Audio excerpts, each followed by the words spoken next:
I don't want a bottle of our wine to be sitting in someone's cellar for 15 years. I want you to drink it. I want you to enjoy it. I want you to open a $100 bottle of wine on a Tuesday because you had a marvelous day today and you just want to relax with something that's good. Yeah. Do that.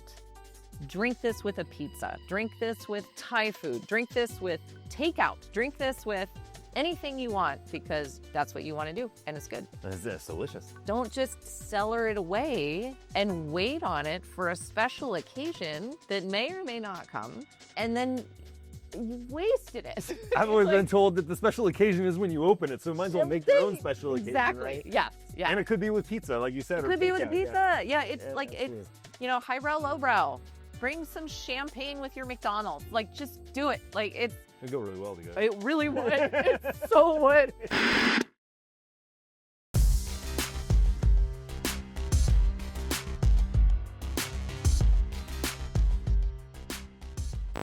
Hello, my name is Seth, and we are here again for Wine Chats. And today we are here with Brooke Delmas Robertson from Delmas Wines. Yep. Delmas Wines or Delmas Vineyards? Just Delmas. Just Delmas. We're like share. You're sure? The one word. Just the one. Yeah. Because we have the SJR Vineyard, so we were like, that's that, and then we're just Delmas. No. I like it. I have too many brands myself, so I like the one word is simplicity. Simplicity is key. Yeah, absolutely. Cool. Well, it looks like we're right now in your brand new tasting facility. Yeah. It's exciting. How long did it take you to get this going? So long, Seth. It took us 17 years to get to this point. Yeah. So our brand was started when the vineyard was planted in 2007. 2010 was our first vintage, and we made 50 cases. And so we started really, really small with the intent to slowly grow as the vineyard sort of came into its own and all of that. So slow grow. we took a long time to get here, but it's time. All right. And so for those who don't know, I want to start a little bit with the AVA, your history with it, what you do there, and then we'll bounce around a little bit. Perfect. So Brooke, why don't you tell us a little bit maybe about the AVA, kind of your family's history with it, if you don't mind. Yeah. And then what would you say you do? Oh, so many things.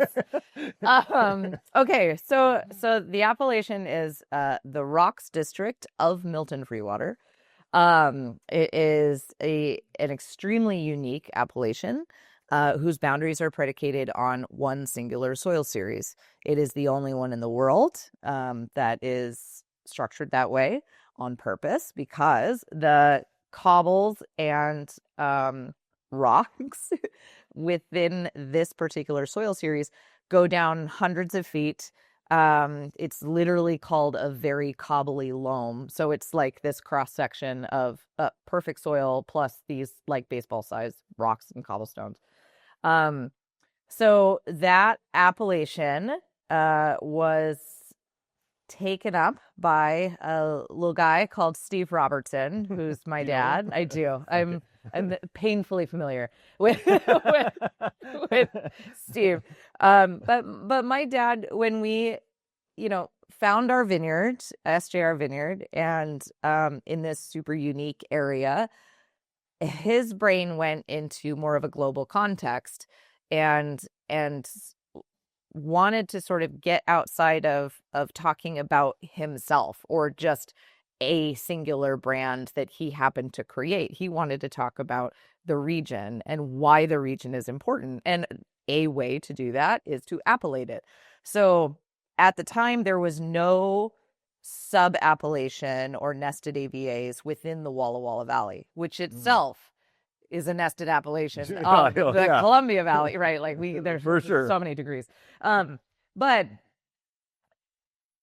he saw this place and wanted to find out how we could draw a line around it that made sense. And soil was the way to do that. So he enlisted the help of Dr. Kevin Pogue, who is a renowned geologist. and professor of geology, and it was Kevin's brainchild to kind of go, let's draw the line based on soil series. That's what it should be, and this is a really unique soil, and for all of these reasons. And so they petitioned the TTB to create this AVA, and it was approved in February of 2015. So it's been around for a little over a decade now, which is insane. And yeah, that's where Just like we yesterday. grow. It feels like it. Yeah. And so that's where we grow the fruit that makes up Delmas. And it has gained a lot of recognition. It has. As a unique spot. So yeah, I always tell people when I'm taught, the Rocks is probably like the first place locally for me that was it.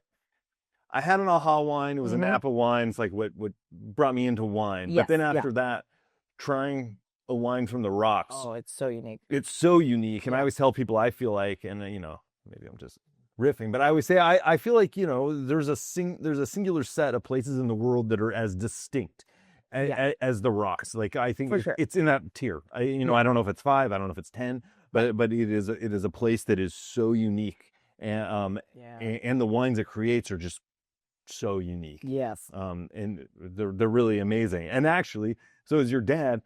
It's like 10 years ago, like probably right afterwards. I don't even know how I ended up hooking up with him. And he toured me on the vineyard. Yeah. That's how we ended up connecting with you, because you were down in Napa. But and he was walking through talking about, all those cobbles and how they hold the heat, right, from the daytime, and they radiate it back at night to help with ripening. And so in a lot of ways, Delmas kind of sent me on down the rabbit hole, and why I'm now sitting here behind a camera. We tend to do that for people. It's just like, here, go explore, go learn. Yeah. So, and then I'm doing better. It's a good thing that it's finite amount of knowledge to know. So you're now the winemaker, but I think of you as like a viticulturist, right? Yeah. Like, that's kind of how. That's the bread and butter right there. But and they go hand in hand, right? I feel like so much. So maybe let's walk back, and I want to talk a little bit about like kind of your journey, and then because you've done some really cool things. I feel like in the vineyard here and elsewhere. Yeah. I want to talk about that. I think I read somewhere that maybe you have some childhood memories. I think growing up in Napa, like running through some old Zin vineyards. What's something that like the 8-year-old Brooke like noticed then, right? That like maybe the adult Brooke now can like put into words. Oh yeah. That's a really good question. So this vineyard in particular that you're talking about is the Hain Vineyard in St. Helena. And at the time it was maybe 40 years old. Like and then having a full circle moment of, and this vineyard was right down the street from our house. My brother and I, when we were kids, we used to literally run amok through these, like this 10 by 10 grid of these gnarly, old Zinfandel vines. It's just magical. And then I had the opportunity to work for a vineyard management company that managed that vineyard years later. And it was there's something about especially head-trained vineyards that you just feel in your soul. Like it's I can't really articulate it very well, but there's something about when you're in those places and you feel the history of the vines as you're walking through it, and you can look at the vine and you can see every single cut that was made. It's absolutely fascinating, because when you have these like long branch-like structures, you can literally follow the history of the vine by where the cuts were made, and you know exactly what was happening, and you can see the architecture of that arm sort of moving and folding and going all over the place. And it's a bonsai. Yeah. You feel it. You feel the history of all of those hands that were placed on that one vine, over 80 plus. I think now there's a couple of sections of haying that are 80 plus That's amazing. years Generations. old. It's generations, yeah. And that's just one vineyard that's like that. So it's like if you walk into any vineyard, of that era, in Lodi or Sonoma, or like especially in California because they have them, you can just watch, watch the history unfold by just looking at a branch of an arm. So it's, yeah, I love it. But viticulture is it's my jam. Yeah. So, and I think back, so your dad, he's like, hey, I told him we were going to be in Napa. I think I was meeting with clients. He's like, you got to be my daughter. Yeah. She's down there. I was like, I'm sure that call. I was like, hey, I met some randos. I've got some buddies coming down. Yeah, people are coming. Just take them out or something. Anyway, I don't know. That was a fun day, though. It was. And so I still think about that, right? So you spent 5 years in Napa. I think you were at the Barber Pina, and then the Napa Valley Reserve. That's by Harlan, right? Yes, yeah. So I was I worked for vineyard management companies, Barber Vineyard Management, Pina Vineyard Management. I worked for Farniente on their vineyard side, and then I escaped for a little bit of time. Got to go to work in the Barossa Valley in Australia for Torbreck. Worked on my master's in viticulture at Cal Poly, and then came back to Napa and was the viticulturist at Napa Valley Reserve. So now you're working in the rocks, right? And I mean, everything kind of, I feel like, built up to be here. Yeah. Yeah. Putting this together, we'll talk about some of the challenges that happened for growing here. Yeah. I thought it was easy. That's why everyone goes into winemaking. It's because it's so easy, right? It's the glamour. That's Absolutely. So what, from all of your experiences, like you said, just in Australia and Napa, what do you take from those that you can bring here, and then what do you have to leave behind to work here? Oh, that's a great question. So I think that the main one for this region is that most of the vines that we work with are own rooted, so they're not on rootstock. Okay. Which isn't as big of a switch up as you would think, but it also, the vines just grow very, very differently, and they shut down very, very differently, and so you have to sort of mitigate that in your brain. They also take irrigation in a different way because the root system is so much greater than with rootstock. So that's one of them. We've taken at SJR, my love of head training to another level. So we, all of our vines are head trained, bush vines. They're very, very low to the ground, which is a completely different way of thinking. They have, 4 to 5 spur positions. So they're literally like little zombie hands popping up out of the ground. And then with they've got their fruit zone basically at 18 inches. And then during the wintertime, what we can do, we're starting to move away from this because climate change is real. But we bury the entirety of the vine. So the trunk, the head, and the first couple of buds on every spur position gets buried in soil over the course of the winter to mitigate the craziness of weather in Walla Walla. So we have these extremes on either side where it can be -15 in the winter. That's so cool. But it can also be 115 in the summertime. So if you're a grapevine, or a human for that matter, how do you regulate yourself? So head training is sort of the best way that I have found on our particular site to handle that, because instead of a 2D vine structure, now you're 3D. So all of the light and airflow and all of that, it's now in this more open structure where the vines get consistent light, on all sides of a cluster consistently from the time that, bloom happens forward. So it's a different way. It's a different way of doing it. Yeah. You're not put up on wires or none of that. Yeah, it's free form. So so tell me, okay, I had this question a little bit later, but I want to get to it now. You guys had some you guys had some freezes here, right? That Mm-hmm. damaged your vineyard. Maybe you could tell me about like the frequency of that before you kind of moved to head train. Yeah. And then, and then like, what were your thoughts after the last time it happened? Like, I mean, I guess, because you've now moved to this mini head train, and I think you might be the first to approach it in this way. Yes.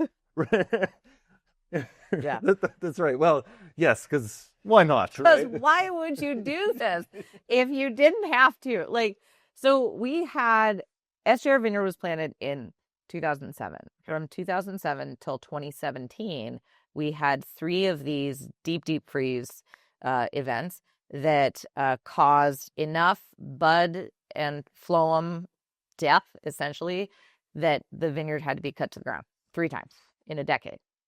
So an advantage of being unrooted is that you can cut a grapevine down and then pull up a sucker, and you can have fruit the next year because the root system is the same, right? So we did that. Hindsight, I don't know that we needed to. Grapevines are extraordinarily resilient. They just are.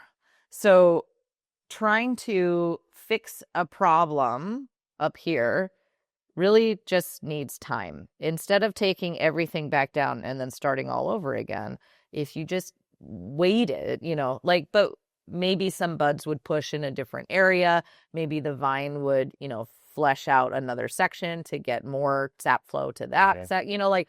They can recover. There is a point of no return for sure. But I wonder if we had left it, would it have been fine? However, as a singular estate that only sources from one vineyard, we kind of didn't have the time to take that gamble. But we took everything to the ground, and the last time we did that was 2017 when we transitioned everything to this head train model.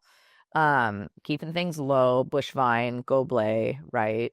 And it has worked extraordinarily well for us. Since 2017, we really haven't had, now that I'm sent, we really haven't had a deep freeze where it got to like the -12 that it did in 2017 that caused this to happen. We've had some weird freakish events where there have been freezes with no inversion layer, which caused a lot of issues for people in 2024, for example. But for us, we were buried. So we haven't really seen the effects to quite that level where we saw, like in 2017, we had 70% bud death across all varieties at SJR. And, we're the Rocks Valley floor, right? So we're also, where we're located is at the base of Seven Hills. So all of that cold air drainage from Seven Hills goes straight to SJR Vineyard. So we're in a unique spot that way. But yeah, it's a unique way of doing it. Who the hell knows what Mother Nature is going to throw at us this year? It's already hot. We didn't see any snow this winter. Yeah, it's been I have no idea what's coming. So, growing something in a way that you can balance out these extremes, because they're just going to continue. Like we can't fix it. So we'd have to roll with the punches, and doing something in this like head train model seems to be a good way to do it. a good way. A good way. When did you know that this is what you wanted to do with the vineyard? Oh, I mean, because when I visited you, it was like 2016. it was a while ago. It was right before I moved back up here. Yeah, 'cause you were showing me, like, you took us out and showed us some head train vines. Yeah, and they were gnarly. They're and so cool. They're so cool. They really are so cool. Yeah. And so, but you had been thinking about this for what, since the first freezes, or like what? I mean, I would love to say that I had that much foresight, but I really didn't. Like, Okay. I moved here, had nobody plans to cut down their vineyard and start over again. So I moved here at the end of 2016 and rolled right into the freeze of 2017, which hit in January. So it was like, welcome home. Yeah. So I didn't even have one full season of taking care of my vineyard all year before it was like, okay, now you have to change literally everything that you're doing. So, but faced with that challenge, trying to think outside of the box a little bit, because it's like when you're cutting your vineyard down every 3 years, it's just not sustainable. Like, you can't continue to do that. Do you get fruit? Sure. But do you get good fruit? Not necessarily. So everything has to change anyway. So why not think outside the box a little bit? And if you pick your head up and you look around the world, all of the oldest vineyards are all head trained. There's a reason for that. It's like everything on VSP. I mean, the Napa like shelf life for those vineyards is basically 20, 25 years. And then they're culled and redone and all of that, right?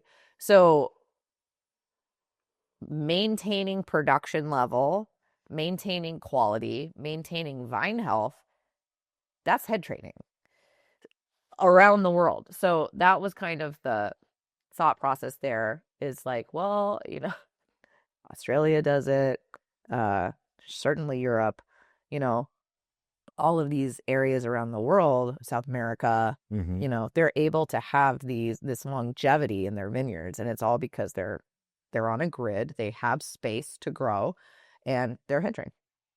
Amazing. Yeah. So I just stole some ideas from smarter people. I mean, that's what everything that's is. What it is. Yeah, that's what it is. Yeah. No, I love that. You have some wines here today. We're going to try, and I was saying, and this is a good segue here too, because I was thinking about like the Rocks is super unique, but also your guys' site within the Rocks, I feel like, is unique as well. Yeah. You guys are kind of, at a place where I think you guys are at the border there, right? So we're on the southwestern most edge. And so that gives you what, like a finer soil there, or some of the way it's deposited? Yeah. So if you think of the Rocks District as a river system, which I'm just parroting my dad right now. This is his MO. I think he's thought a little bit about it. A little bit. Just a little. Yeah. So if you think of the Rocks District as a river system, it starts to make a lot of sense in your head, because in the middle of a river, rapids are churning, bigger things are dropping out, right? More rocks, middle of the river. As you move towards the shoreline of a river, things are moving a little bit slower. You have some of those finer textured sands and soils that are kind of getting deposited there. So because where we are is basically where the river petered out. So we're on the shore, and so we have finer textured soil in between all of our cobbles and gravels. And the fact that we're right at the base of this hill, we're kind of on a bench. So we have all of those deposits there. So in certain sections of our property, we have a lot more soil. We still, of course, have all of the rocks. They're on the surface. You can see them. But there's more soil in certain sections. And then as you start moving in, sort of going up into town of where Milton-Freewater is, the elevation raises up just about 200 feet. Like, you can't feel it. It looks flat. But where we are at SJR is like 850 in elevation. As you go closer into town, you get up to like 1,000.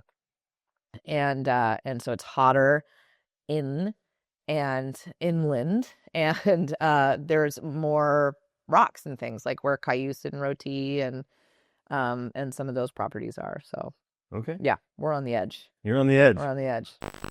Wine Chats is presented by the Wine with Seth education portfolio. That's Mistral wine cards, a hands-on deck that makes learning wine fun and screen-free, the Wine with Seth app, your AI-powered companion for tastings and wine lookup, and Wine School, our guided video program for building real wine knowledge from the ground up. Find them all at winewithseth.com. All right. So what wines do you have here today?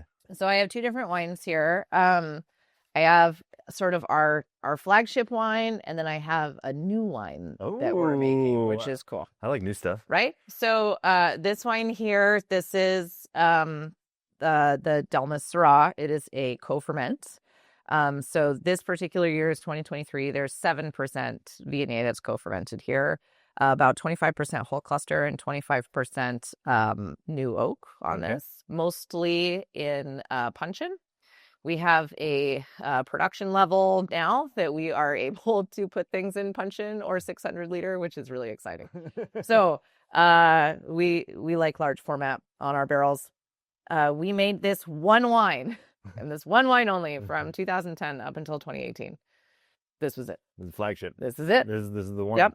So this is a really near and dear sort of wine. This is a new wine that we're doing. So this is the BDR. Okay. This is not a GSM situation. Okay. This is Brooke Delmas Robertson. Okay. So these are my initials here. This is a wine that I've wanted to make basically since the planting of the vineyard. So Okay. this is a blend of every variety that we have. It's a field blend?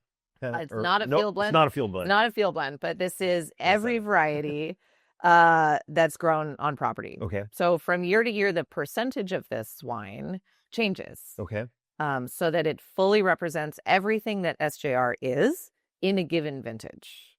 So this particular year is 2023. It's 82% Syrah, 15% Grenache, and then a little bit of Cinsault and Viognier Okay. in this one. Cool. Yeah.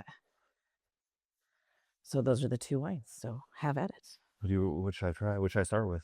I would start here Okay. and then work your way there. Yeah. Okay. So I have a winemaking question. It's like super nerdy. Great. Okay. So I think you adjust like the percentage of whole cluster Yeah. kind of year by year, and it's maybe by lignification. Is that the term? No. Yeah, it is the term, but Okay. it's not how we look at it. Okay. Yeah. Tell me how you look at it. Like what do you see in the vineyard maybe, Yeah. or when you bring in the fruit that is like that maybe doesn't show up on a tech sheet. Right. So with the BDR here, there's 75% whole cluster on this raw. So there's a bigger whack of it on Okay. this one. So in the Rocks District, primarily we grow Syrah, and then we have these other varieties that come into play. The Syrah in particular, though, the stems are like neon green during harvest. Mm. So it's a different thought process. Whereas in Napa Valley, for example, the Cabernet, by the time you pick that, I mean, the stems are totally lignified, like they are brown, they are done. So, but as tannin comes from stems, skins, and seeds. So for Syrah, that naturally just doesn't have a huge whack of tannin in it. Being able to increase that with stem inclusion is really important. So for us, what the stems do is they basically flesh out the mid palate. So and the Grenache kind of plays a role in that as well. But that creates the structure. So we look at the year, what the year has given us. If it's a particularly warm year, maybe there's more whole cluster that's included there. Okay. But it really depends. And then what are we doing with it as well? So with the BDR, each of those components, with the exception of the Viognier for this particular vintage, it was co-fermented with some of the Syrah. We will go in and we will select, the best barrels of the individual varieties, and then on purpose, make that blend for this wine. So in future years, like the 24 has, what is the 24? The 24 is 68%. No, yes, it is. The 24 is 68% Syrah, 12% Grenache, 5% Viognier, and then the rest Cinsault. So we're playing with it and adding things sort of on purpose again, in greater wax of the Viognier for this. Long blending days. Yeah, but they're fun. Yeah. And we've never had an opportunity to blend before because we source everything only from SJR Vineyard for Delmas. So everything that is grown there shows up in here. We have other varieties too that we've recently planted. So we have a different clone of Grenache. We have some Mourvedre, thank God, finally. And then we have Grenache Blanc, a different clone of Viognier, and Bourbolenc as well. Okay. All of those in some capacity will land in They'll land in this. So you're kind of thinking like, what do I want to play with, or what could grow well here that could work together? Yes. And also, again, like going back to climate change, is having all of your eggs in the Syrah basket is not the best plan. Again, from a longevity way of thinking, because we're going to get whacked with something that we have no control over. Mother Nature is going to do that. And fine. But what else can we do? What else do we have in our arsenal where we can go, okay, we are still going to be able to make the best wine possible off of this site. We just need more of this or more of this variety, or some of the things that we're planting are in fact later ripeners, which is a bit dangerous for here. But also because of that, they have so much higher acid. So where we're losing acid in the Syrah as it ripens. That's a challenge here. It is. We can replace that with a different variety instead of adding acid into the cellar, right? I like it. So if we need acid in the wine, toss in some Burbalank, because it's going to take a while, so we can kind of play that game. And in that way, if we do the numbers prior to picking and we know, hey, the acid is going to be the flavor profile is right there and it's gorgeous and we love it and we're going to pick it, but the acid is really low, toss some Burbalank into the bin. Okay. Great. There you go. Solid. So that's, again, old world way of thinking of just like, well, we know the acid's going to be low, so let's have other varieties in here that can replace that for us. So that's kind of our methodology there. No, I love that. Yeah. So I said, you said somewhere before that like the 1 + 1 = 2 of winemaking. That philosophy is a little too finite for a philosophy major, which I believe you are. Yes, I am. So where in the cellar do you let ambiguity win? Everywhere. Yeah, there's I try to I try to just let the things be what they are and not try to manipulate them too much, because especially being a viticulturist first, if I've done my job appropriately in the vineyard, I really don't have to do very much in the cellar. And that's the advantage of having an estate that's yours, that you are in control of, as much as one is in control of plants, which none of us are. But we can kind of direct things to go in certain directions, because we know we only make 5 wines currently. That's it. So it's not like we're in this winemaking scenario where I have to make these 22 SKUs because my sales team is yelling at me to get stuff into distribution. No. I'm the sales team. So I get to go, hey, this Grenache is absolutely fantastic this year. I'm going to hang on to 2 barrels of it and bottle it singularly. And then the rest I get to play with in the BDR. Like, I can move things around wherever I want them to be, because I get to respect what they are and can leave them alone if I so choose. So, yeah. So, and by the way, I mean, these wines are fantastic as Thank always. you. I've thought that for a long time. My wife and I have always talked about, like, the Rocks has a very unique, distinctive flavor profile. Yeah. We'll call it aromatics, and people call it a funk or whatnot. Right. But I always thought that, and I mean this like the best way possible, it's almost feminine in its touch. It's very pretty. Yeah. Like you bring out like the prettiest version of it. Right. And so we've always really appreciated that about these wines. I mean, they're so beautiful. Yeah. Thank you. Yeah. They're kind of like, they're very elegant. They're very, soft and lengthy on your palate. But then I always kind of, when you picture these wines as people, right? You picture like a really beautiful woman, but she's got like a pocket knife in her back, or she's just like looking at you like, okay, yeah, I'm pretty, but I can also just like stab you if I want to. So there's a little bit of play here. These can be, sometimes they're a little spicy. There's especially the BDR. It can kind of like, there's that little bitter hit on the back of your palate, which is, I personally really like. I love how different. So different. Like, because again, I don't want to say it can be homogenized here. Oh, but, yeah. But I feel, because if everyone's doing the same thing with the It's same just flavor boring. profile. Yeah. Yeah. Whereas that was very distinctive. Yes. As a wine, Yes. which I love. And what's fun about this one too is that because it changes from year to year, I mean, our little mini vertical of 3 whole vintages, it's fun to kind of look at them side by side and go, oh, this is what 40% Grenache does in this. This is what 12% Grenache does. Being able to see how they're going to age too, because these are going to be very long lived, I think. So it's just fun to kind of play with them at the different levels, especially because this wine, not that we make anything by a recipe, but this wine is always co-fermented and there's always some level of whole cluster in it. Whereas, the 22 vintage of BDR had no whole cluster. Tannins are so fine. Had no new oak. Yeah, this one has about 30% oak on it, and then 75% whole cluster. So it's a complete, who knows what it's going to be. But in its entirety, it is SJR Vineyard, which is cool. It speaks to the place. Of the place. Yeah, absolutely.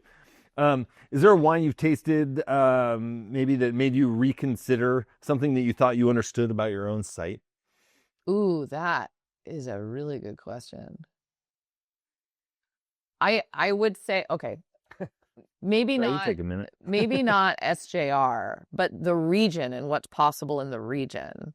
And this wine was the Cimento Viognier. Okay. It knocked my socks off. We make a Viognier. Okay. This one is better.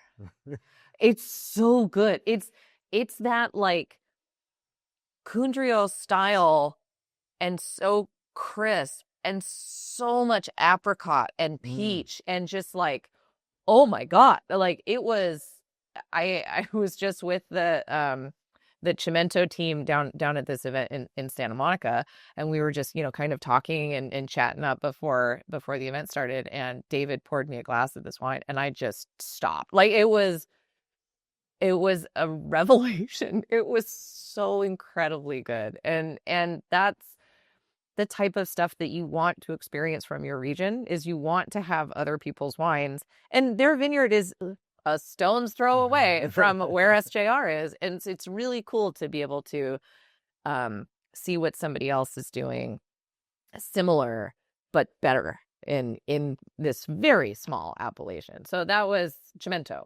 Okay. Don't sleep on that one. Okay. Yeah. No. Really good. Yeah. I mean, I think it's amazing when we can learn from, your neighbors, right? Like, all boats kind of rise together kind of thing. Exactly. And I think if we're trying to champion a region or, for sure, and see everyone's wines get better, or expression of places is really cool. And what's nice too is there's a camaraderie in the Rocks District where you can have those conversations. You can taste a wine like that and go, okay, but how did you make it?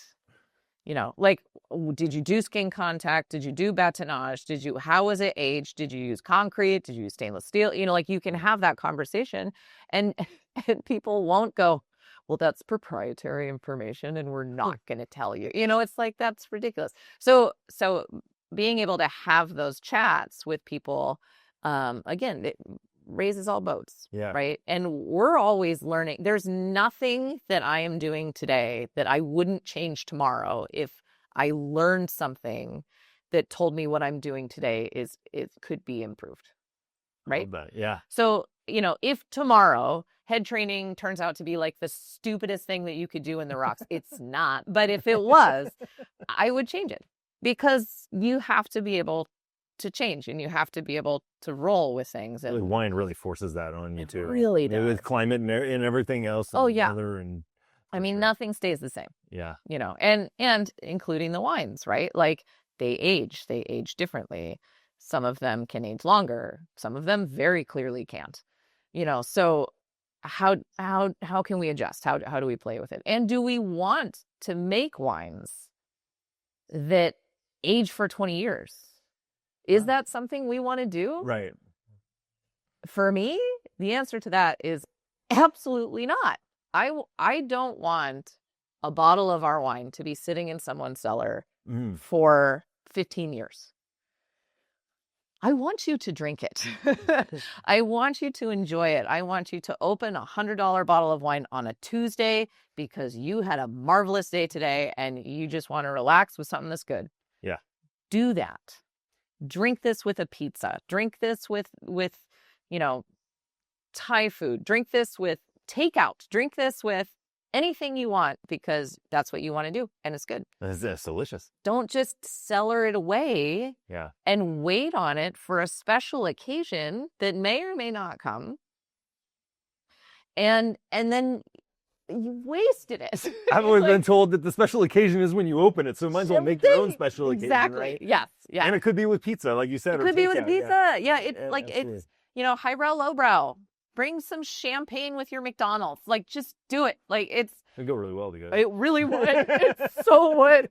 So it's like, these wines are meant to be enjoyed. And I think especially in the wine industry and just culturally as Americans, we have forgotten that. Yeah. Yeah. These are not things to covet. These are things to enjoy. With people. Socially, for sure. Have a conversation. Bring people into your table that you don't know. Open a good bottle of wine and see what it does. Constantly trying to round people up so and much, I know. force good wine on them. Exactly. But those are the best. Should be shared and it should be. There's so much to explore and learn. There's so much to explore. Yeah. Absolutely. So as I mentioned earlier, I think of you as this a really great viticulturist. Thank you. Which I've heard from others as well that are yay me. So if you had a single year on a different soil anywhere, what would you want to try to make? Oh, try to give you some questions you maybe haven't answered before. I love that question.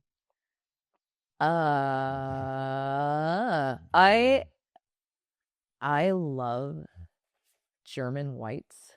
Okay. Gewürztraminer is such a cool grape. And I know nothing about. It is a loud wine. But it is pretty. Yeah, it's pretty. It's very pretty. And I don't know anything about it. Okay. And I'm not WSET trained. I don't have those just notes in my brain to really hone in on why it is so unique. But those hillsides and those slopes are just so impressive. And the Rhone Valley too, right? I mean, the schist that is all in the, it's so fascinating. So some different level of rockiness. Okay. Because it's just continuing.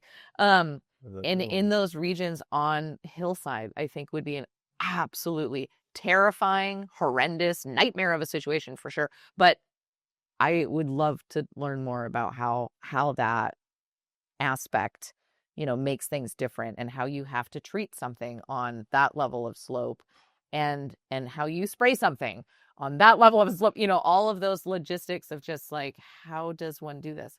When I'm at wine shops and they tell me they're like, yeah, this was planted, this is a 60-degree slope and they have to clip in and I'm like, I'll take it. Yeah. Every time because I think about that. Yeah. I think about slope a lot and I think of how the extremes and in Germany too, right? They have to use that the river reflection to help ripen and traditionally. I just think it's so fascinating. It's absolutely fascinating. And I love how hard it is. So hard. Right? I mean, to think about someone crafting something that was intentionally that was that hard to make. Oh yeah. It seems very it's special every time I'm drinking with something like that. And exactly. Because the work and the level of care that goes into it. When you're picking and you're putting stuff on a literal roller coaster that has to go up this hillside. How fascinating is that? It's just really cool. So it is really cool. Yeah. I'd love to do hard things. Do hard things. Yeah. And amazing things result. Great. I found that to be true. Exactly. Yes. If it was shit wine, you would not be that interested in anything. No, we won't name wines, but you can definitely spend less and get a homogenized subpar product. Exactly. That just tastes like jam. Yeah. There's lots of that out there.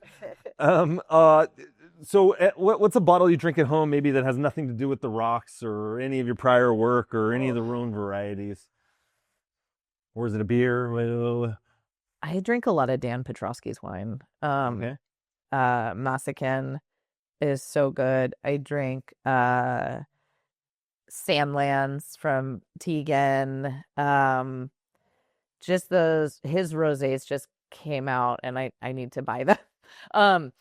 But those fresh, very well made wines, a little bit lighter in style, glorious. Yeah. So those are my. Yeah, our palates have changed over the years, and I can appreciate right. wanting that. Especially kind of coming from that Napa world where, as an intern, you have, these insane bottles that are given to you. I mean, like your palate in Napa is built bigger because that's what you're drinking, and that's, the area that you're in. And so when I left Napa Valley, like, I don't know that I could like pound through Napa cabs today, like I did at one time. But especially just life changes and getting older, and like having kids like totally changes everything. So I'm not as drawn to something that's so big and going to hit you in the face. Yeah. And I think that some of the wines that we make are reflecting that. And they're becoming a little more palatable, younger, still maintaining the ageability quality, because that is important. But also, you can drink them now. You don't have to decant these for 4 hours before you enjoy them.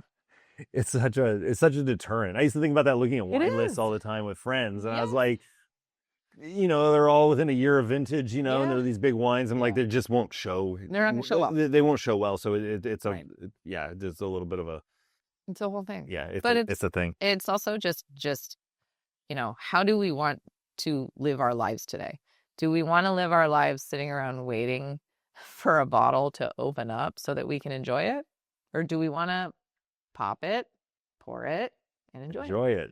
For sure. Well, this has been a great conversation. I have one more question, and because I heard you mention a little bit about thinking through kind of the vineyard decades in the future. Yeah. And you just mentioned, having kids now, like, right? Like, you have a daughter. Yeah. So your daughter's name, I believe, is Remy. Remy. Yeah. God, if that has anything to do with Ratatouille, I would. Anyway, that's like my favorite movie. But anyway, that was a hindsight thing that we didn't realize we did. It works really well. It does, yeah. Remy Delmas Robertson. Yeah. So the Delmas name has been passed from mother to daughter for generations. So what does Remy inherit beyond the name? Oh, that's a great question. You're looking at it. Remy, should she want it? Because as someone who's second generation in this, it's a choice, but it's not a choice. So if she wants to do this, it's hers. If she wants to go down the path of learning the ins and outs of wine and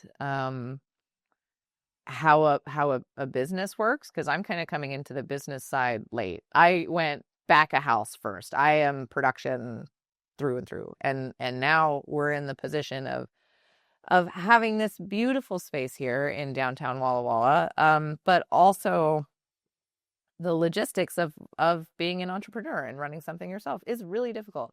It's turns out it's way easier and in a lot of ways a better work-life balance situation to clock in somewhere, get a regular paycheck.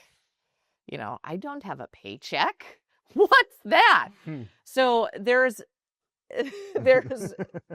pros and cons to everything. But hopefully by the time that Remy is older, she'll realize that this thing that she's been having fun with her whole life, going and hanging out in the vineyard with mom, running through the cover crop, finding ladybugs that she calls legabubs. Adorable. And I will always refer to them as such. We have some isms as well. They're so good. We're just holding. They're so good. That's what they're called. Exactly.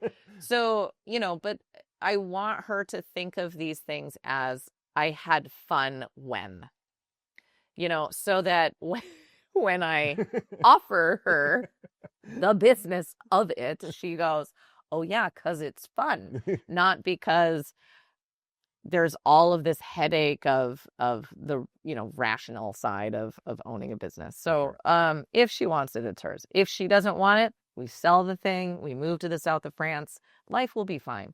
So there's no like bad scenario here, but we'll see who she turns into. Maybe we'll run into the market there and see you. There you go. Exactly. Yeah. It's not a bad. It's not a Just bad nodding plan B. across a plaza in Provence. Yeah, it's not a bad plan B. Exactly. Yeah, the Nice market is a nice place to be. It's beautiful. I know. Yeah. I know. Yeah. For sure. I gotta get back there. Not to sound too bougie. Well, my time in Paris, you know, it's, yeah. But make that trip every once in a while. Like Exactly. just it doesn't have to be No. that thing. Just No. hop on the train and go explore. I love The the old train. world's amazing. It is. It is. Brooke, thank you so much for Of course. taking the time to have a thank you. conversation. We'll chat. This was fun, Seth. All right. Well, cheers. But if we're being really honest, it's 9 a.m. I should be spitting. I'm not. It's really fucking good. So anyway, thank you again. Thank Cheers. you. Thanks.